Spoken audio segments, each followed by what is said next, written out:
This technology was created almost 20 years ago, and in that time, it has revolutionized every aspect of our modern lives. Before this, there was no texting, no social media, no searching, no apps, almost nothing that we take for granted today. This is just one of the many technologies created by engineers that have revolutionized our modern lives and behavior, both for the better and for the worse. And right now, engineers all over the globe are creating the technologies of tomorrow. But I wonder, how many of them are actively considering the long-term societal implications of their innovations?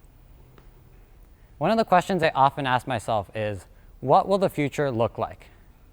Will there be flying cars, self-driving cars, delivery drones, or rockets that take us anywhere on Earth in under an hour? These are usually images that come to mind when thinking about what the future on Earth will look like. And although you may not realize this, these technologies are being worked on as we speak, and there are even companies that have created working prototypes like these. All of this is really exciting. However, many of these futuristic technologies have complex ethical dilemmas that relate to their function and decision making. Take self-driving cars, for instance. Over the past year or so, we have seen cars that have the ability to drive fully autonomously using artificial intelligence, also known as AI, from point A to point B, without the need for any intervention by a human driver. While this is an amazing technological advancement, it also presents AIs, or computers, with ethical dilemmas. For example, imagine a self-driving car finds itself in a situation where it cannot stop and it has two choices: run over a group of people or a single person. Similarly, what if it had to choose between running over an old person versus a young person? What does the car do? Ultimately, this boils down to what it was programmed to do, which is something that engineers, software engineers in this case, have control over and are the ones creating and refining. This is one of the many examples that showcases the need for ethical thinking in the engineering process. Now, having talked about this conundrum that will be impacting us in the future, a more contemporary example of this problem is social media.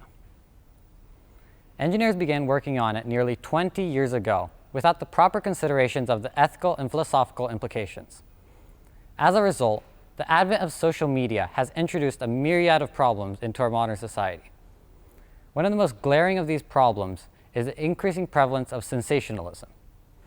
Sensationalism, in other words, is the need to catch someone's attention as quickly as possible and keep it for as long as possible.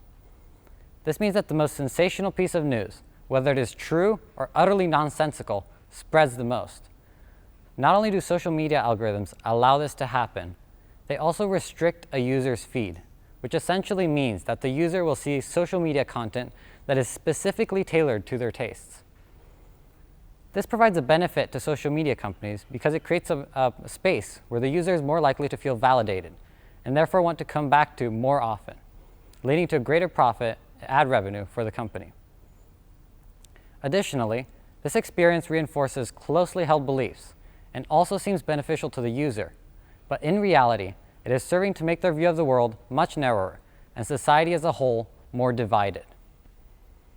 This makes you wonder, is it ethical to have so few people, or even more precisely, an algorithm, control what millions of people around the world see and think? Is it ethical or even safe for society for falsehoods to have the ability to spread so easily online and have a tangible effect on so many people? Not only are we integrating technology into our everyday lives, we are also integrating it into our very bodies with wearable phones, bionic legs or arms, and brain implants, all becoming closer and closer to a reality. Technologically advanced watches, while they may seem innocent enough, have the power to track every movement you make, every conversation you have, and even your health information. While there are many benefits to this technology and information, it must be properly and ethically used. Bionic limbs have also afforded great advantages to those who have a disability. But what happens when someone decides to enhance their physical ability through a bionic limb? Is it ethical to have a society where those with more wealth are able to enhance their abilities beyond human capability. And finally, perhaps the most controversial and intriguing example, Neuralink. Neuralink is hoping to become a brain-to-computer interface by implanting a specially designed chip into a patient's brain. It will initially be used for those affected by various illnesses, but will no doubt expand beyond that. It might be used to enhance things like our memory, our reaction times, and even our linguistic capabilities. Imagine someone with an enhanced memory competing on Jeopardy, winning every single episode. Is that ethical? Moreover, this technology would gain access to the most sacred part of human identity, our very thoughts and feelings, our brain.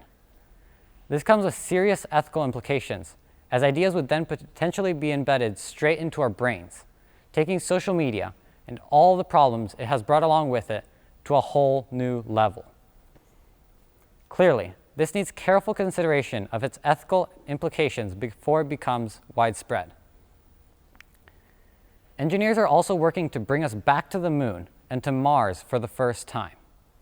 These same engineers are beginning to talk of creating entire cities and colonies on these extraterrestrial bodies. The creation of these otherworldly cities and colonies, which will happen in this century, creates the need for new governments. And since engineers are not bound to earthly governments, they do not have to obey any laws once they reach the surface of Mars or the moon, which creates the need for new governments. This leads to important questions about sovereignty and governance, which are deeply philosophical matters, as is the creation of an entirely new government.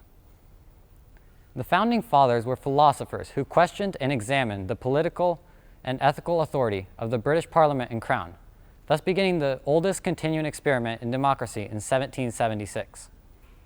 This philosophical approach to analyzing the problems in today's society and the successes of today's society to create a 21st century government on Mars will be happening in the near future, and the engineers bringing us there will likely have a large degree of influence over this process. As technologies are integrated into our bodies, computers begin to think for themselves, and we begin to explore other planets. We are redefining the very nature of what it means to be human. Philosophers have been asking these fundamental questions of what it means to be human for millennia. And as engineers begin breaking through the boundaries that exist between humans and machines, they have an obligation to society to understand the fundamental nature of humanity and what consequences their actions may have.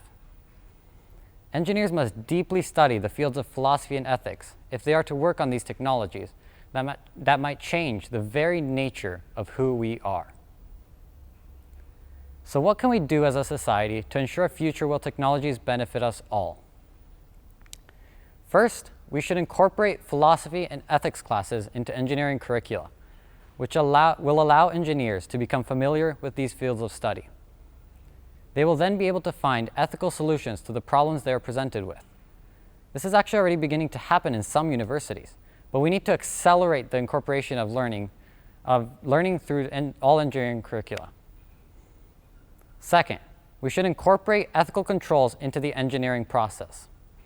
Currently, the engineering process consists of finding a problem, designing a solution, iterating, building the final product, going through quality control, and then delivering to the end consumer. Just like we have quality control, or QC, in the engineering process, we should also incorporate ethical controls, or EC, into the process. An ethical control would examine the ethical implications of the technology or innovation, and any potentially detrimental aspects would then be reconsidered or removed based on a set of guidelines. And this is a perfect segue into my third point. Ethical control guidelines should be defined. We should have a set of guidelines that detail what constitutes an ethical versus an unethical solution. These are the guidelines that we should be creating and implementing into ethical controls for the products engineers are designing all over the globe. The same way we have guidelines in place for quality control, like ISO 9001, we should have guidelines that detail how to determine if a product is fit to be released based on its societal impact. The creation of these guidelines is a truly philosophical matter. We are literally redefining what it means to be human with some of the technologies that are being worked on right now. As we go from trying to put a computer in every home to a computer in every pocket, to potentially a computer in every body, we need to ensure that those building the technologies of the future are aware of, informed about, and responsible for delivering an ethical product that will ensure the well-being of humanity. Not only will our well-being depend upon it, but our very survival as a species may do so as well. Thank you.